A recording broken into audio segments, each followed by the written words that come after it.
샬롬. 탈무드 세 번째. 나무의 열매. 나무의 열매. 날씨가 화창한 어느 날, 한 나그네가 길을 가고 있었습니다. 어느 집 앞을 지나가는데 마침 한 할아버지가 마당에서 나무를 심고 있는 모습이 보였지요. 나그네는 걸음을 잠시 멈추고 할아버지께 물었습니다. 할아버지께서는 언제 그 나무의 열매가 열릴 것이라고 생각하십니까? 글쎄, 아무래도 70년은 지나야 되지 않겠소? 예? 눈이 휘둥그레진 나그네가 또 물었습니다. 아니, 그럼 할아버지께서는 자신이 그렇게 오래 사실 거라고 생각하십니까? 물론 아니요. 그때는 이미 이 세상 사람이 아니겠지. 그걸 알면서도 이렇게 힘들여 나무를 심으시는 겁니까? 할아버지는 어차피 이 나무의 열매를 맛보지도 못하실 텐데 말입니다. 그러자 할아버지가 껄껄 웃으며 대답했습니다. 내가 어렸을 때 과수원에 있는 과일나무에 열매가 주렁주렁 열려 있었소. 그것은 내가 태어나기 전에 우리 할아버지의 할아버지가 나를 위해 어린 나무를 심어 놓았기 때문이요. 나도 마찬가지요. 우리 할아버지가 하신 것처럼 나도 내 손자 녀석을 위해 정성껏 나무를 심는 것이라오. 할아버지의 말에 나그네는 고개를 끄덕이며 큰 감동을 받았습니다. 내가 어리석었구나. 그걸 몰랐던 거야. 나그네는 그제야 깨달았습니다. 지금 자신이 열매를 따먹고 있는 많은 나무들이 아주 오래전에 누군가가 후손들을 위해 심어 놓은 것이라는 사실을 말입니다. 장님의 등불, 장님의 등불. 어느 깜깜한 밤이었지요. 그날은 달도 뜨지 않아서 앞이 잘 보이지 않을 정도로 어두웠습니다. 어떤 사람이 혼자서 길을 걸어가고 있었습니다. 그는 조심스럽게 한 걸음씩 내디뎠지요. 너무 깜깜한 걸 이럴 줄 알았으면 등불이라도 가져오는 건데. 그런데 저 멀리서 희미한 불빛이 반짝이는 것이 보였습니다. 그 사람은 불빛에 의지해 조심조심 걸어갔습니다. 그러다가 등불 든 어떤 사람과 마주치게 되었지요. 그런데 이쪽에서 걷던 사람은 깜짝 놀랐습니다. 등불을 든 사람이 앞 못 보는 장님이었기 때문입니다. 그는 고개를 갸웃거리며 물었습니다. 아니, 당신은 앞을 보지도 못하면서 왜 등불을 들고 다닙니까?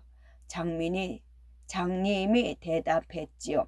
물론 내가 이 등불을 보지는 못합니다. 하지만 내가 이것을 들고 다니면 다른 사람들이 나를 발견할 것이고 그러면 서로 부딪히는 일은 없겠지요. 또 다른 사람의 길을 밝혀줄 수 있으니 좋은 일 아닙니까? 장님은 말을 마치고 다시 길을 걸어갔습니다. 그 사람은 장님의 뒷모습을 한참 동안 바라보았지요. 붕대, 붕대. 법이란 붕대와 같은 것입니다. 어떤 나라의 왕자가 밖에 나가 놀다가 발에 상처를 입었지요. 왕이 상처 입은 아들에게 붕대를 메어주면서 말했습니다. 이 붕대를 감고 있는 동안은 네가 하고 싶은 대로 먹고 뛰고 물에 들어가도 아프지 않을 거다. 하지만 이 붕대를 감지 않으면 상처는 금방 덧나게 된단다. 사람도 마찬가지입니다. 사람의 마음속에는 악한 것을 바라는 성질이 감추어져 있지요. 그러나 법을 마음속에 간직하고 있는 한 악한 성질을 이길 수 있습니다. 손을 감싸고 있는 붕대처럼 사람의 마음속에 법으로 감싸져 있다면 손을 감싸고 있는 붕대처럼 사람의 마음속이 법으로 감싸져 있다면 자신이 원하는 무슨 일을 하든지 그 행동에 어긋남이 없게 됩니다. 갈비뼈 도둑, 갈비뼈 도둑. 하나님이 사람을 처음 만들 때의 이야기가 성경에는 이렇게 쓰여 있습니다. 하나님은 먼저 흙으로 남자를 만들었지요. 그런데 그 남자는 너무 쓸쓸해했습니다. 그래서 어느 날 하나님은 한 사람을 더 만들기로 하였지요. 하나님은 남자가 잠자는 틈을 이용해서 남자의 갈비뼈 하나를 꺼냈습니다. 그리고 갈비뼈에 흙을 발라 여자를 만들었다고 합니다. 옛날 로마에 한 왕이 있었습니다. 왕은 이야기를 듣고 여자를 무시하게 되었지요. 여자는 겨우 남자의 갈비뼈로 만들어졌어. 왕은 이렇게 말하면서 자신이 남자라는 사실을 자랑하면서 의시되곤 했습니다. 그러던 어느 날 왕이 어떤 랍비의 집을 방문하게 되었지요. 왕은 랍비의 가족들이 모두 모인 자리에서 그 이야기를 꺼냈습니다. 하나님은 도둑이요. 남자가 잠든 사이에 허락도 없이 갈비뼈 하나를 훔쳐갔으니까 말이요. 모두들 기분은 나빴지만 그 이야기를 가만히 듣고 있었습니다. 그런데 조용히 앉아있던 랍비의 딸이 말했습니다. 전하, 부탁이 있습니다. 전하의 부하 한 사람만 빌려주세요. 왕은 무슨 일인지 모르겠다는 표정으로 물었습니다. 아니 무슨 일이냐? 실은 어제 저희 집에 도둑이 들었답니다. 그런데 뭔가 이상한 점이 있어 전하의 부하를 시켜서 알아봤으면 해서요. 왕은 혀를 끌끌 차며 안 됐다는 듯이 말했습니다. 그거 참 안 됐구나. 그나저나 도둑이 뭘 훔쳐갔느냐? 왕은 궁금해서 견딜 수가 없었습니다. 도둑은 보잘것없는 작은 항아리를 훔쳐갔습니다. 그 대신에 금으로 된 그릇을 두고 갔답니다. 어떻게 된 일인지 너무나 궁금합니다. 이 말에 왕은 깜짝 놀랐습니다. 뭐? 아니 그런 도둑이 다 있단 말이냐? 그렇다면 그건 조사해 볼 필요도 없겠구나. 훔쳐간 물건보다 좋은 물건을 두고 갔는데 그걸 도둑이라고 할 수는 없지 않겠느냐? 그러자 기다렸다는 듯이 랍비의 딸이 말했습니다. 그렇죠, 전하. 그런 사람을 도둑이라고 할 수는 없겠지요. 왕은 고개를 끄덕였습니다. 그러니 하나님을 어떻게 도둑이라고 할 수가 있겠어요. 하나님은 남자의 갈비뼈 한 개를 몰래 꺼낸 대신에 이렇게 아름답고 지혜로운 여자를 만들어 주셨잖아요. 랍비의 딸이 말했습니다. 왕은 똑똑하고 야무진 랍비의 딸을 칭찬했습니다. 그리고 경솔했던 자신의 행동을 반성했습니다. 7번의 변화, 7번의 변화. 남자의 일생은 어떻게 나눠볼 수가 있을까요? 탈무드에서는 남자의 일생을 7단계로 나누고 있습니다. 첫째, 한 살은 왕입니다. 왜냐하면 모든 사람들이 왕을 섬기듯 비율을 맞춰주고 떠받들어 주기 때문이지요. 둘째는 2살은 돼지입니다. 더럽고 지저분한 진흙탕물에도 마구 뛰어들어 자유롭게 놀 수 있으니까요. 셋째, 10살은 어린 염소입니다.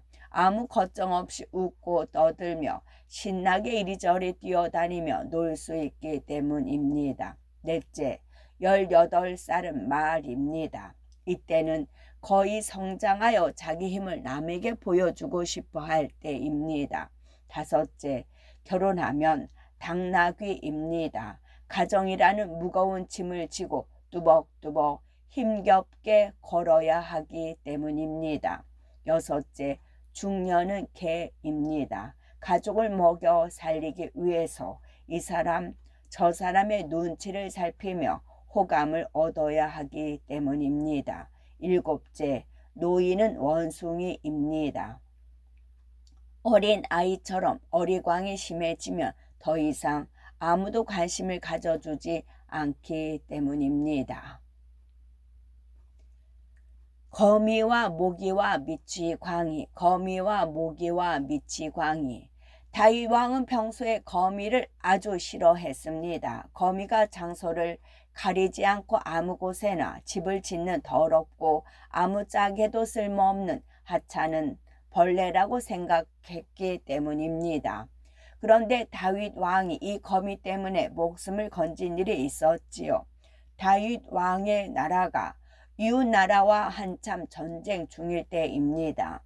다윗 왕도 칼과 방패를 가지고 전쟁터로 나갔습니다. 그런데 다윗 왕이 그만 적들에게 둘러싸이게 되었지요. 아무리 둘러보아도 피할 곳이 없었습니다. 다윗 왕은 할 수 없이 근처에 있던 동굴 속에 숨었지요. 적군들은 다윗 왕을 찾느라 분주했습니다. 다윗 왕은 숨을 죽이고 가만히 있었지요. 그런데 그때 어디선가 거미 한 마리가 나타나더니 동굴 입구에 얼기설기 거미줄을 치기 시작했습니다. 드디어 적군들이 동굴 앞까지 왔지요. 혹시 이 안에 있는 게 아닐까? 저것 봐, 거미줄이 쳐져 있잖아. 사람이 들어갔다면 거미줄이 망가졌을 거 아니야? 동굴 밖에서 적군들이 돌아가는 소리가 들렸습니다. 다윗 왕은 스르르 긴장이 풀렸지요. 내가 그렇게 싫어하던 거미 때문에 목숨을 구하다니. 다윗 왕은 그날 이후 아무리 하찮은 동물이라도 소중하게 생각했습니다. 다윗 왕은 모기 덕분에 목숨을 구한 일도 있었습니다. 어느 날 다윗 왕은 적의 장군이 갖고 있는 큰 칼을 훔쳐오기로 결심했지요. 그러면 전쟁에서 이길 수 있었기 때문입니다. 다윗 왕은 장군의 침실로 살금살금 들어갔습니다. 그런데 장군은 칼을 발밑에 깔고 잠을 자는 것이었습니다. 다윗 왕은 고민에 빠졌지요. 저 칼을 어떻게 꺼내지? 다윗 왕은 기다리다 지쳐서 그만 그곳을 빠져나오려고 했습니다. 바로 그때 모기 한 마리가 날아와서 장군의 발을 콩 물었습니다. 아, 뭐야? 모기에 물린 장군은 잠결에 모기를 손으로 내리치며 발을 움직였습니다. 그 바람에 다윗 왕은 무사히 칼을 훔쳐 자기 나라로 돌아올 수가 있었지요. 다윗 왕은 조그만 모기 때문에 전쟁에서 이길 수 있었던 것입니다. 그리고 몇 년의 세월이 흐르고 다윗 왕은 다시 전쟁터에 나가게 되었습니다.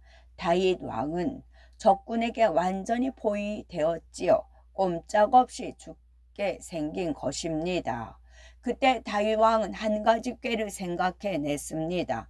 다윗 왕은 갑자기 큰 소리로 웃으며 자기의 옷을 찢고 미친 사람처럼 행동을 하였지요. 다윗 왕을 찾고 있던 적군은 그 미친 사람이 다윗 왕이라고는 상상도 못하고 그냥 가버렸습니다. 이 이야기에서도 알 수 있듯이 세상에 쓸모없는 것은 없습니다. 그러니 어떤 것이라도 무시하거나 하찮게 생각해서는 안 되는 것입니다. 잃어버린 반지, 잃어버린 반지. 한 랍비가 로마를 방문했을 때 일입니다. 어느 높다란 벽 앞에 사람들이 잔뜩 모여서 웅성거리고 있었지요. 랍비는 궁금해서 가까이 가 보았습니다. 그 벽에는 이런 포고문이 붙여 있었지요. 왕비님께서 굉장히 값비싼 반지를 잃어버리셨다. 앞으로 한 달 안에 그 반지를 찾아오는 자에게는 큰 상을 내리겠다. 그러나 만일 반지를 줍고도 한 달 안에 가져오지 않는 자는 사형에 처하노라. 사람들은 저마다 한마디씩 했습니다. 반지를 찾으면 큰 상을 준다고? 나도 반지나 찾으러 가볼까? 그러다 운 없게 한 달이 지난 후에 발견하기라도 하면 어쩌려고. 그럼 바로 사형이라고. 하긴 그랬구나.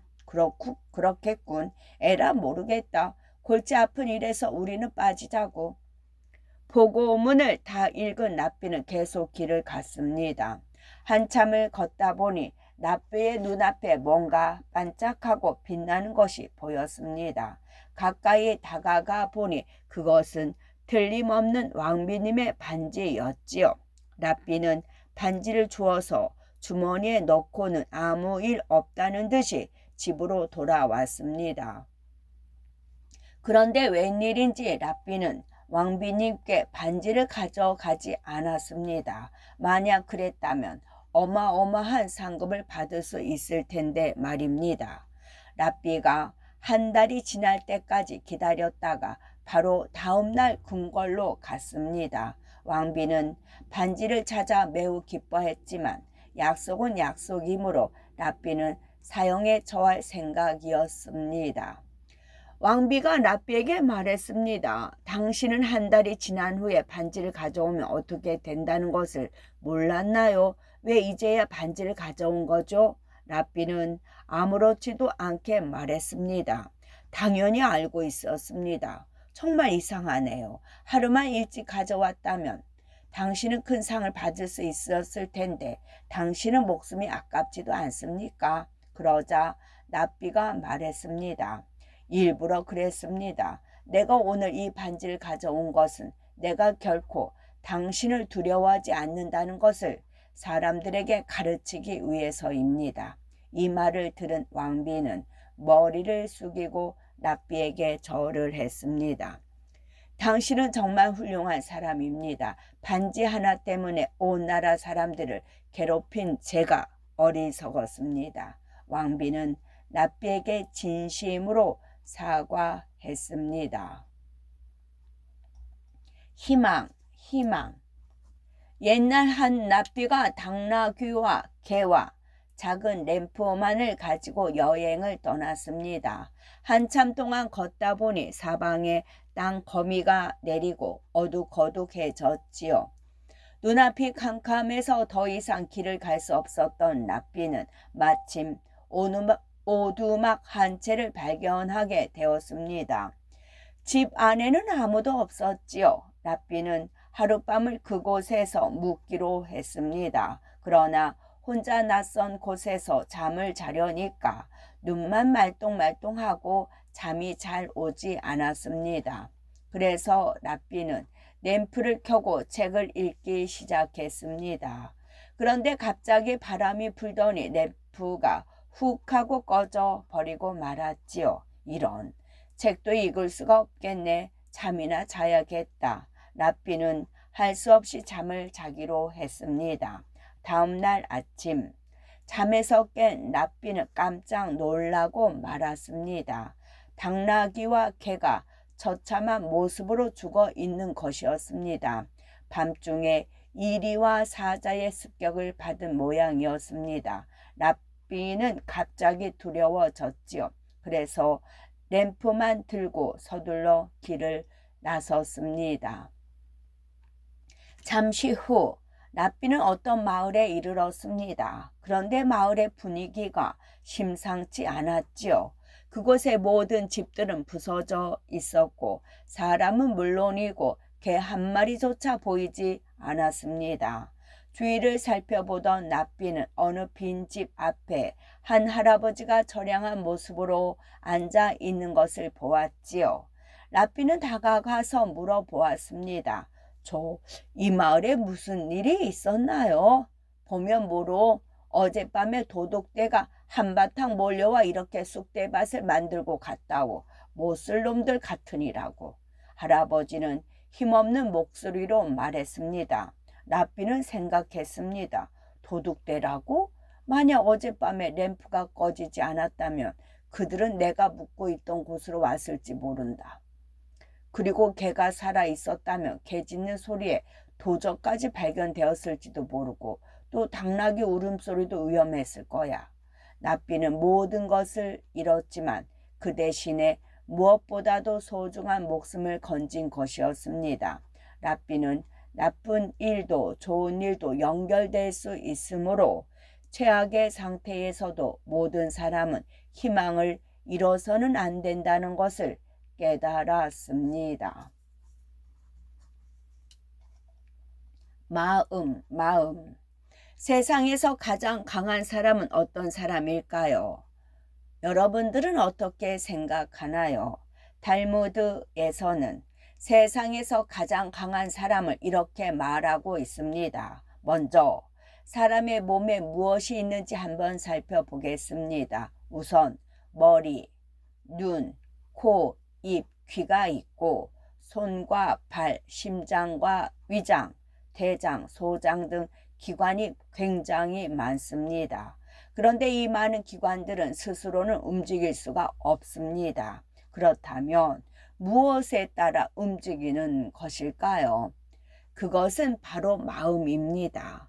마음이 이 많은 기관들을 다스리고 있다고 볼 수가 있지요. 마음은 보고, 듣고, 걷고, 서고, 기뻐하고, 굳어지고, 부드러워지고, 슬퍼하고, 두려워하고, 잘난 척하거나 상대방에게 설득되고, 사랑하고, 미워하고, 반성하는 등 많은 일을 합니다. 그래서 가장 강한 사람은 자신의 마음을 잘 다스릴 수 있는 사람입니다. 무언극. 어떤 로마 황제가 이스라엘에서 가장 훌륭한 랍비와 친하게 지내고 있었지요.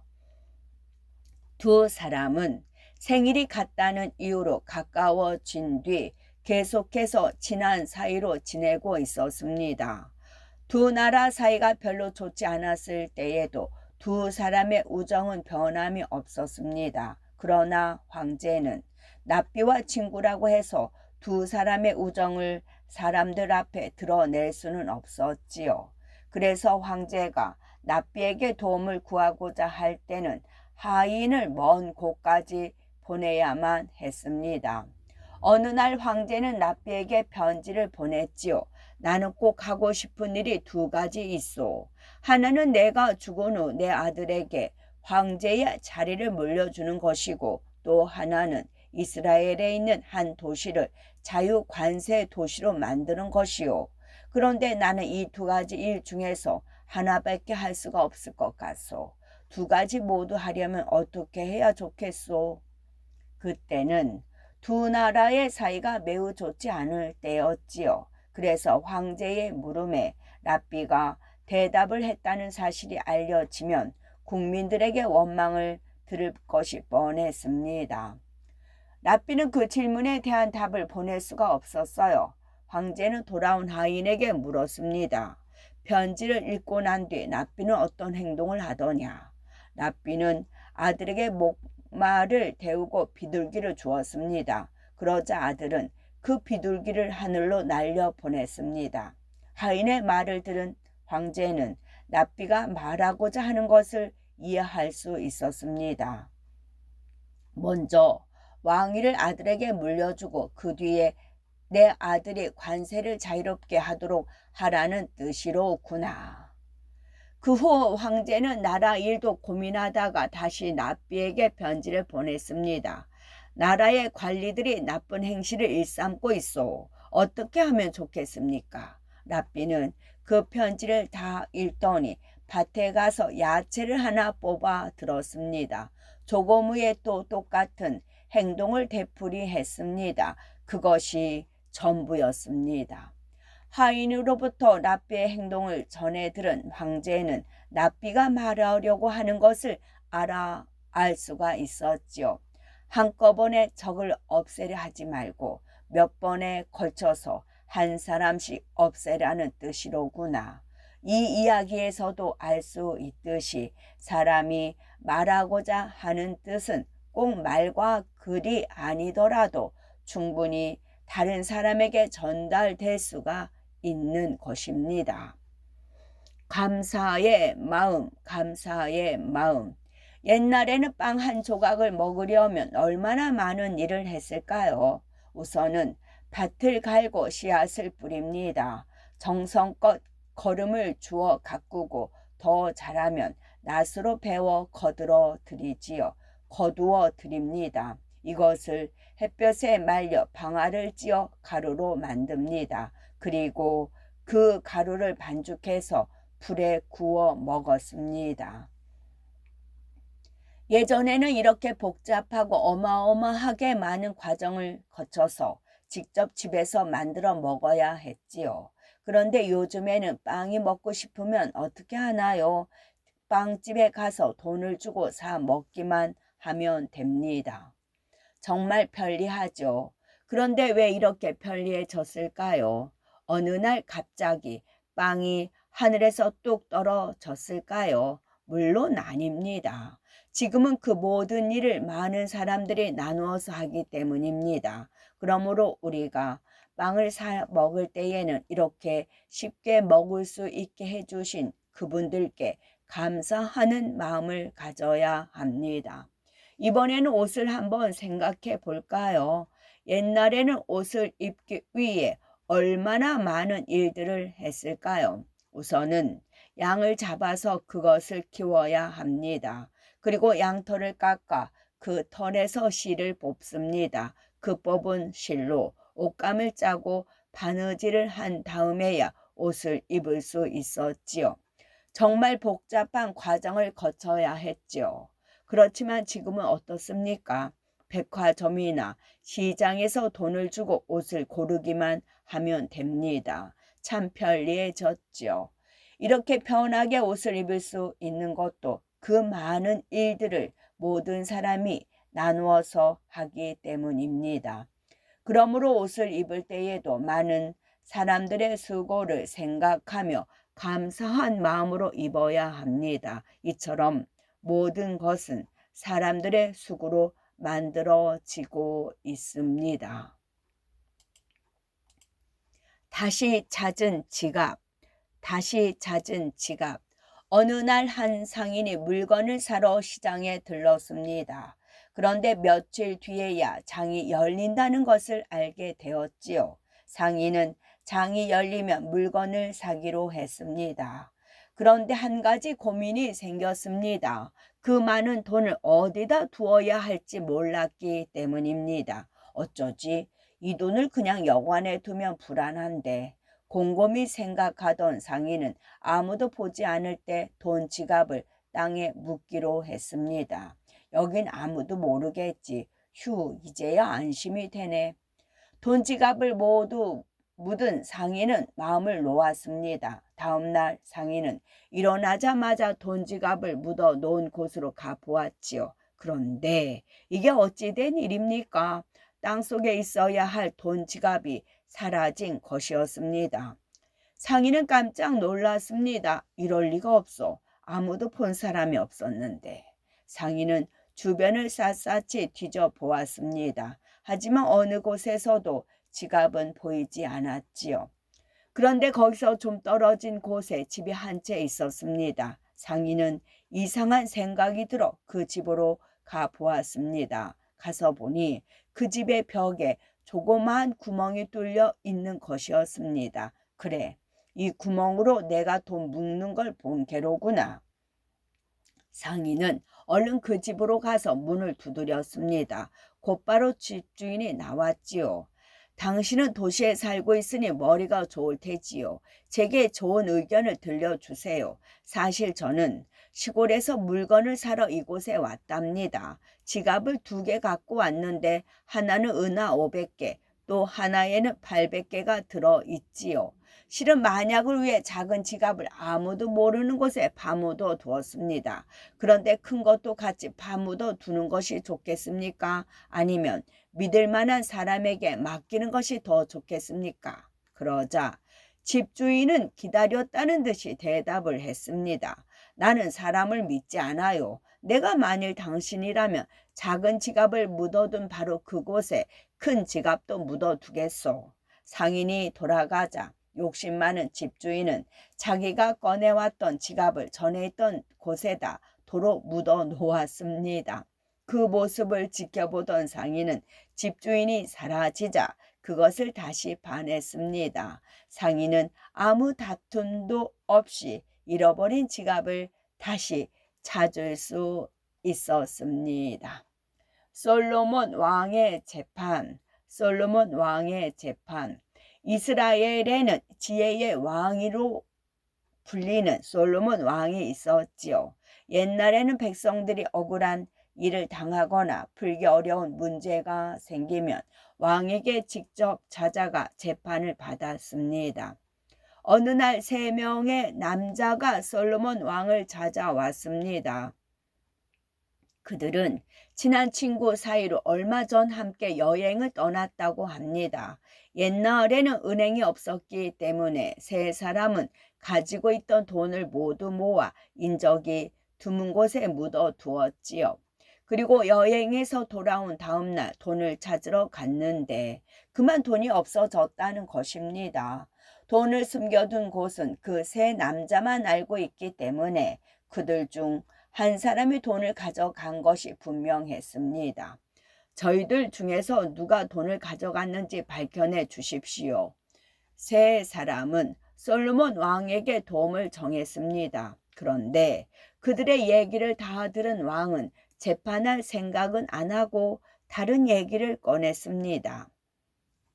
여보게, 우선 이 문제부터 해결해 주겠나? 그런 뒤에 내가 자네들 문제를 해결하겠네.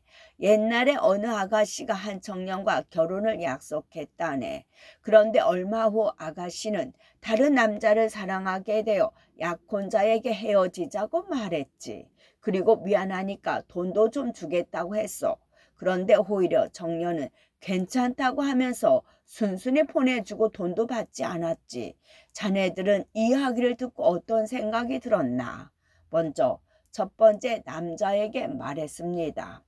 저는 그 청년이 훌륭한 사람이라고 생각합니다.